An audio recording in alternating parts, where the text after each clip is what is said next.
और आज भी लगभग 3.5 घंटे इस केस में बहस हुई है। पिटिशनर की तरफ से मोटे तौर के ऊपर तमाम उन इश्यूज को हाईलाइट किया गया है, उन ग्राउंड्स को जिनके ऊपर रिलाइट डिप्टी कमिश्नर डोडा साहब ने पीएसए में महराज मलिक को बुक किया गया था। वो तमाम ग्राउंड्स विद सपोर्टिंग जजमेंट्स आज कोर्ट के सामने रखी गई हैं, तमाम दलीलें पेश की गई हैं और आप तमाम लोगों को हम ये जानकारी दे दें कि आज महराज मलिक की तरफ से बहस कंक्लूड हो चुकी है। महराज मलिक की तरफ से वुकला हजरात ने जो बहस थी उसको एक पॉजिटिव नोट के ऊपर कंक्लूड किया है। अब सरकार की तरफ से बहस होनी है, लिहाजा 27 तारीख को केस की सुनवाई दोबारा से रखी गई है। जम्मू कश्मीर सरकार को रिप्रेजेंट कर रहे हैं 27 दिसंबर इसी महीने की 27 तारीख को दोबारा से महराज मलिक के केस की सुनवाई होगी और सरकार अपना पक्ष जो है, अपना रिबटल, अपना जो भी ऑब्जेक्शन है, जिन आर्गुमेंट्स पर हमने बहस की है, जिन ग्राउंड्स पर हम रिलाइड हैं, यानी कि महराज मलिक की तरफ से, उसके ऊपर सरकार अपनी तरफ से बहस करेगी कि कैसे महराज मलिक का डिटेंशन ऑर्डर सस्टेनेबल है in the eyes of law. ये उनको जस्टिफाई करना है।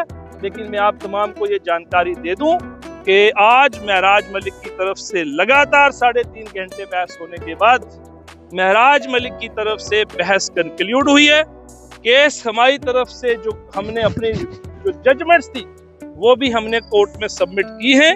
27 तारीख को सुनील सेठी साहब सीनियर कौंसल जो है वो सरकार को रिप्रेजेंट कर रहे हैं, जिनको असिस्ट कर रही हैं सीनियर एएजी मोनिका कोहली जी, वो सरकार की तरफ से अगली तारीख पे 27 तारीख को बहस करेंगी और उसके बाद ये मामला और ये मैटर अभी सब जुडिस है और जो भी इसमें आगे बढ़ के जो भी जजमेंट्स आएगी मैटर रिजर्व होगा, क्योंकि लोग जानना चाहते हैं कि उसके बाद क्या हो जाएगा। 27 तारीख को जैसे आप लोग कहते हैं आज ही बाहर आ जाएंगे, ऐसा नहीं है। मामले की सुनवाई के बाद केस को रिजर्व किया जाता है, यानी कि जज साहब जब दोनों पक्षों को सुन लेंगे, सरकार की तरफ से तो सुनना है, महराज मलिक की तरफ से सुनवाई कंप्लीट हुई है, उसके बाद हमने जो रिबटल देना होगा वो भी देंगे। उसके बाद मामले की सुनवाई के बाद केस रिजर्व होता है। रिजर्व होने के बाद जज साहब फैसला लिखते हैं। फैसला लिखने के बाद दोबारा से काज लिस्ट में केस शो होता है कि आज इसका फैसला सामने आ गया है। वो फैसला आप तमाम लोगों के साथ आने वाले वक्त में जब भी ये फैसला आएगा वो आपको साथ शेयर किया जाएगा।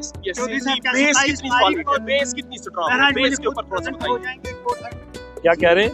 27 तारीख को महराज मलिक को उम्मीद की जा सकती है कि 27 तारीख को मैटर कंक्लूड होगा, अगर ऊपर वाले ने सब ठीक रखा, हालात ठीक रखे। आपको पता होना चाहिए अगर खुदा न खास्ता किसी कौंसिल की मेंबर बार एसोसिएशन की कुछ हादसा हो जाता है तो भी वर्क सस्पेंड हो जाता है। तो अगर सारी चीजें ठीक रही तो 27 तारीख को कंक्लूड होगा।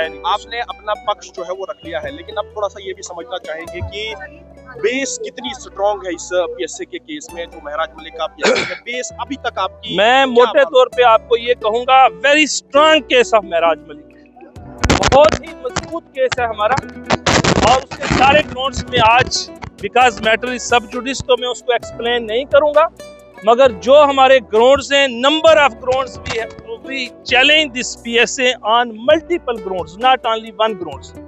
और जो भी लीगली वो ग्राउंड्स है वो मैं आपके साथ, मीडिया के साथ इस स्टेज के ऊपर शेयर नहीं कर सकता because the matter is sub judice, but we have strong grounds जिनकी ग्राउंड के ऊपर ये पीएसए क्वाश हो सकता है। ये हमारे मोटे तौर के ऊपर आज भी, पिछले भी 3 घंटे और आज भी 3 घंटे बहस की गई है। उन तमाम ग्राउंड्स को हमने हाईलाइट किया है कोर्ट के साथ। सर 27 दिसंबर को अगली सुनवाई है और अगर महराज मलिक जी के हक में फैसला आता है उसके बाद बाहर निकलने की जो प्रक्रिया रहेगी महराज मलिक की, उसमें कितना समय सीमा लग सकती है? देखिए ऐसा है, जब जजमेंट आ जाती है फैसले को सुपरिटेंडेंट जेल कठुआ को भेजा जाएगा और एक प्रोसेस है, वो प्रोसेस है वेरिफिकेशन कि whether the detainee is required in any other case or not. If not required, from the CID reports, CID के concerned district से reports ली जाती है, उनको पूछा जाता है कि क्या किसी और केस में कोई भी डेटनी हो, महराज मलिक हो या कोई, क्या इनको किसी और केस में आपको इनकी रिक्वायरमेंट है या नहीं है।